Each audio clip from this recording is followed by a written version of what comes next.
great thing about being in the country is you've got to remember you're sharing.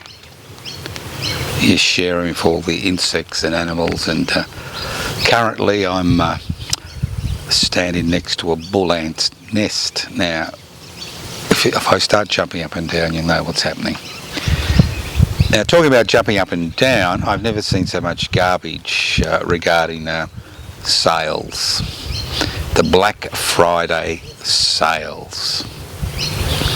And if there's one thing that highlights the consumption for consumption's sake mentality, which seems to be the pillar of Australian social and political life, it's the Black Friday sales and the consumption for consumption's sake philosophy which underlines this.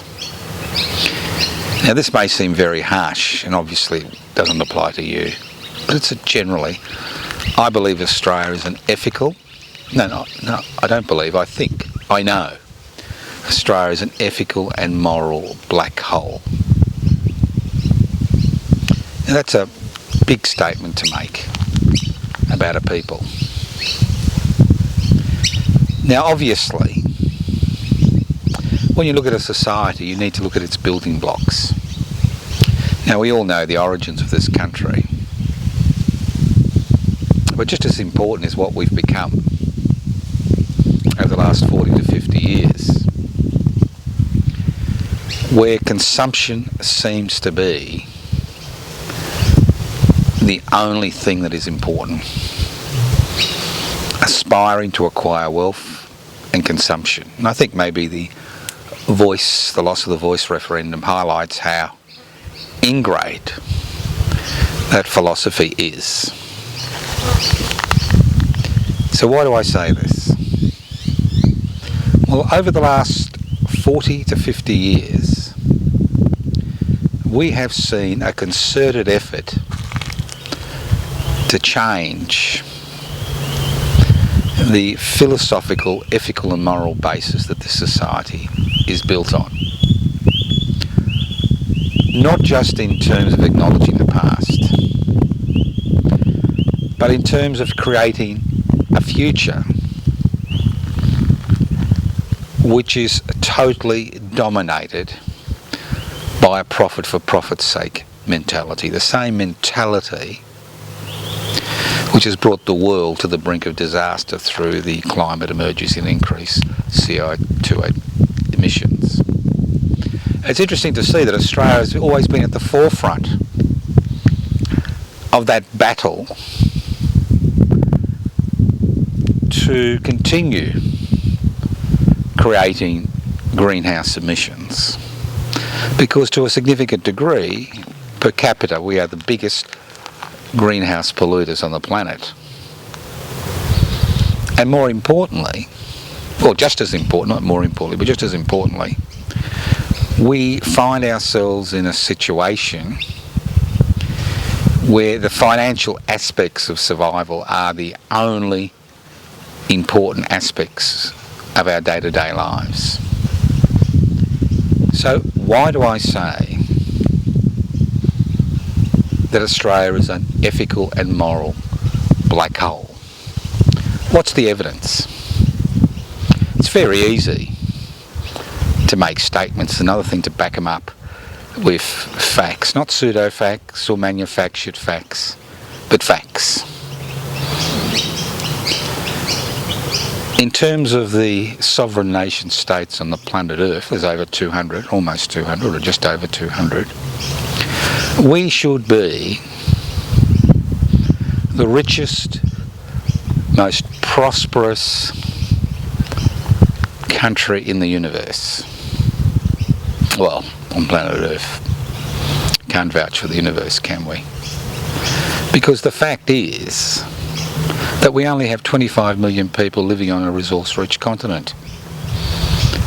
So why do we find ourselves in a situation where over 1 million children live in poverty, where a third of the population lives almost below the poverty line on social security benefits?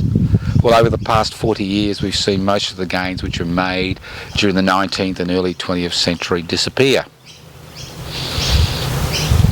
And to a significant degree, it's our fault.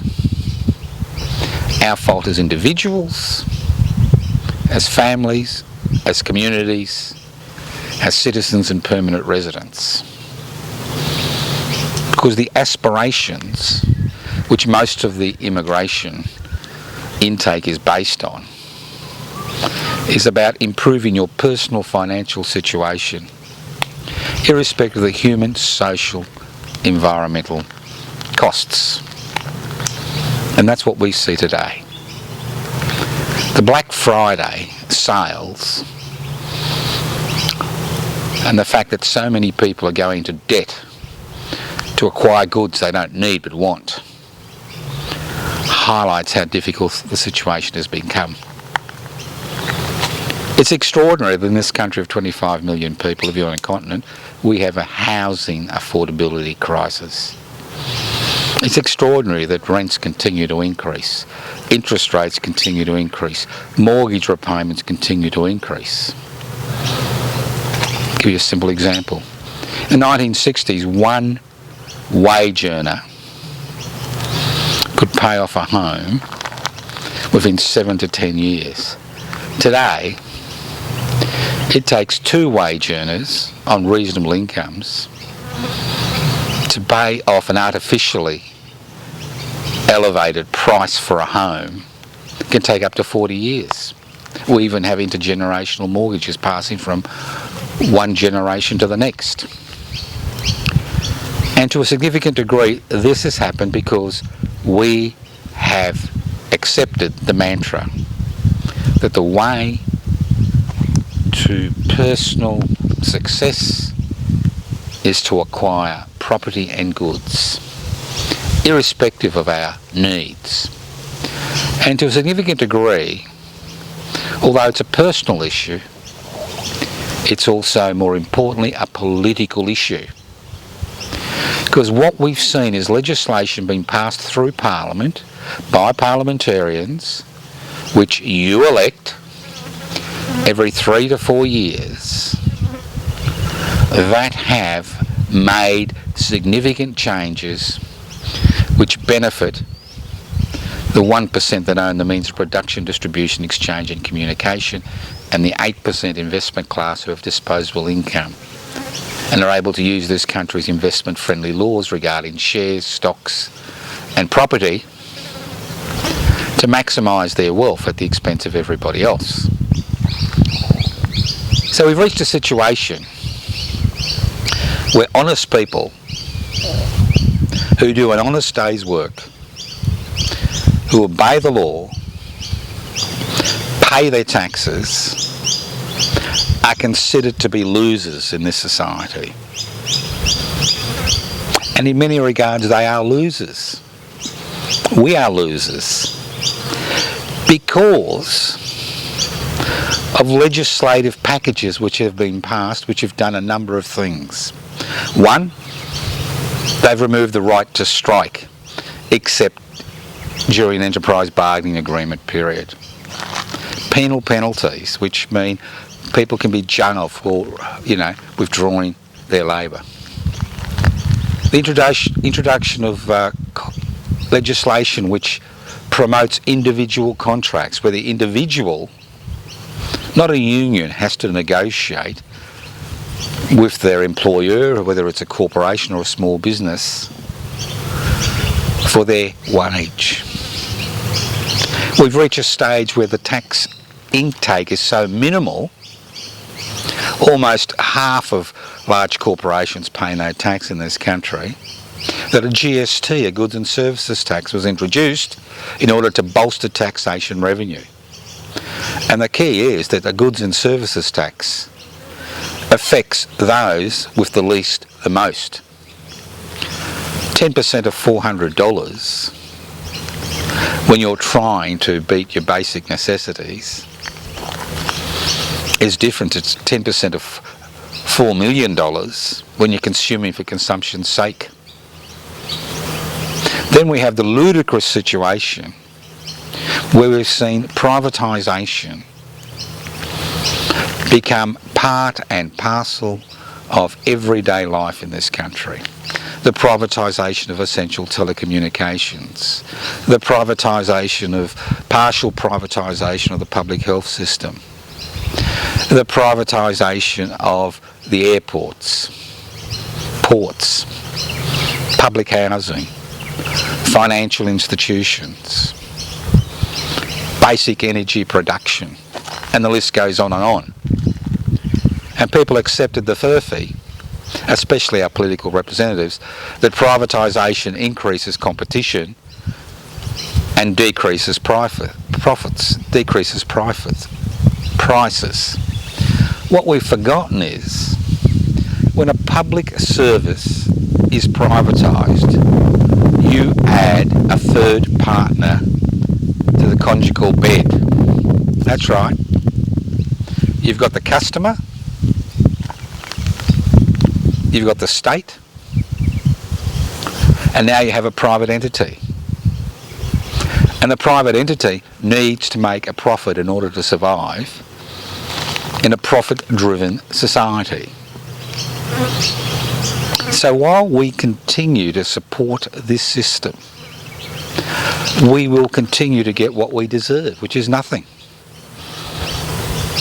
Today, with the introduction of superannuation in the 1990s, most Australians who have been working, not those who've worked part-time or have had children or have been sick or disabled or on a social security benefit, think they're on clover when they retire. The fact is, superannuation is nothing more than you paying for your own retirement.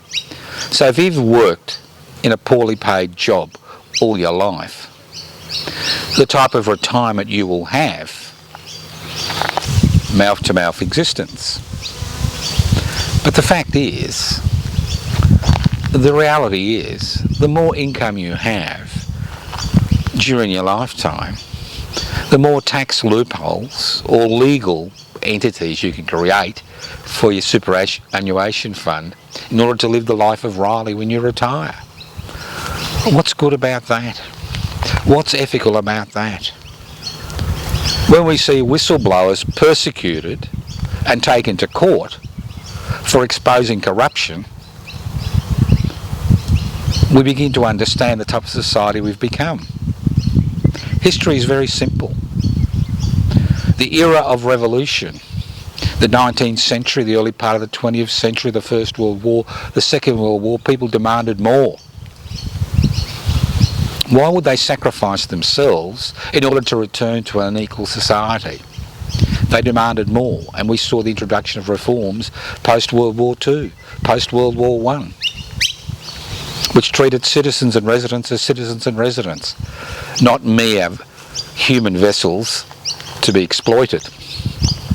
But through the privatisation, deregulation, corporatisation, globalisation revolution which has swept the planet over the last 50 years, we have seen a dramatic shift. And nothing highlights this than this little fact. In the 60s and 70s, if you're an investor, you invested $1 and you made a profit. 2/3 of that dollar would go back to the workers who created the profit, 1/3 to the investor. Today, 40 years later, 40 to 50 years later, the reverse is true. For every dollar an investor invests, 2/3 returns to the investor and 1/3 returns to the worker. And with a decrease in taxation revenue per head of population, you begin to understand why there's never enough money for public roads, public schools, public education, public hospitals, never enough money to create public infrastructure, or the state has to go into debt. And the reality is this will continue ad nauseum while we aspire to accumulate wealth for the sake of accumulating wealth, aspire to accumulate consumable goods for the purpose of consumption, not because we need it, but because we want it. And that's what the Black Friday sales have highlighted. They have highlighted the type of society we have become.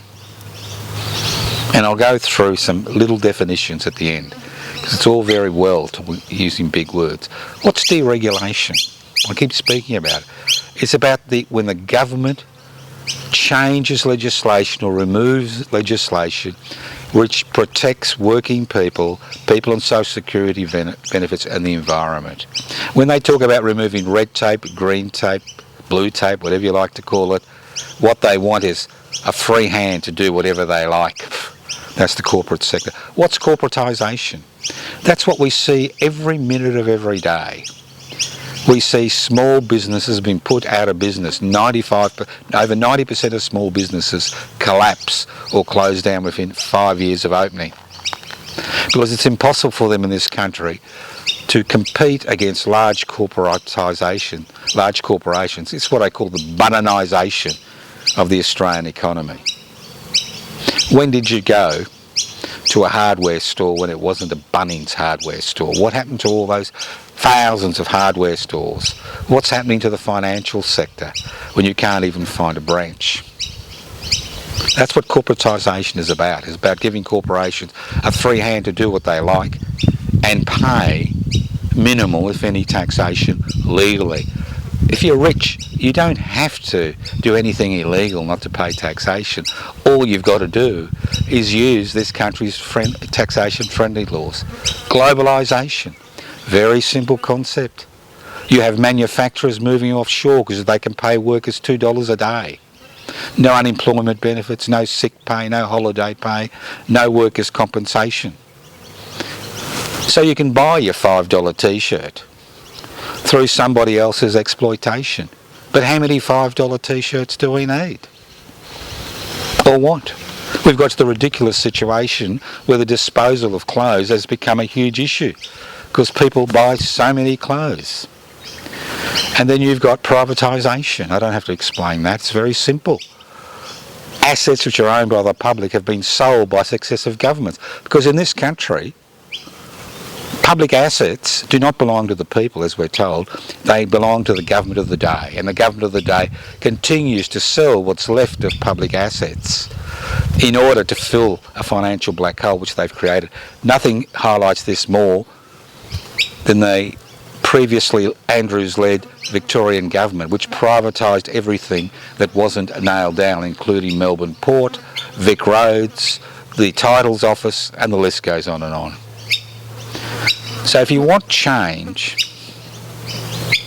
it won't come about by begging and beseeching. It won't come about by just casting a ballot every 3 to 4 years. If you want change, if you want radical change, if you want egalitarian change, I suggest you look for like-minded people. And there is nothing more like-minded than public interest before corporate interests. It puts it simply: the welfare of the many before the welfare of the few. Public interest before corporate interests. I encourage you to join. You can join online. Go to pibci, pibci.net. You can download material which you can give to your friends. The fact is, although public interest before corporate interest wants to be registered as a political party, it's not just a political party. It's about a social and community movement which always puts the interests of the many, that's the public, before the interests of the corporate sector, the few. The birds agree with me. The ants have left me alone. The sun is shining. It's up to you.